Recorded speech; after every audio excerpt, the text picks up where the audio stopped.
Apektado na ng masamang panahon ang kalusugan ng ilang taga Iloilo City. Binahan na rin ang ilang kalsada roon. Makibalita tayo sa telepono kay Charlene Belvis. Charlene. Binaha ang ilang kalsada sa Halos District, Iloilo City matapos bumuhos ang malakas na ulan kaninang madaling araw. Wala namang nireport na nag-evacuate. Tumila na ang ulan kaya inaasahang huhupan na rin ang baha ngayong araw. Sa Health Office ng lungsod, tila ang mga residenteng nagpapakonsulta sa doktor. Maraming tinamaan ng sakit tulad ng sipon at trangkaso.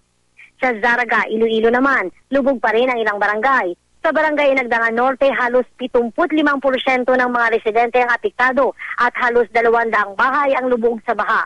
Apektado rin ang mga palayan. Ayon sa ilang opisyal ng barangay, nagpakawala raw ng tubig ang Moroboro Dam kaya mas tumaas ang baha.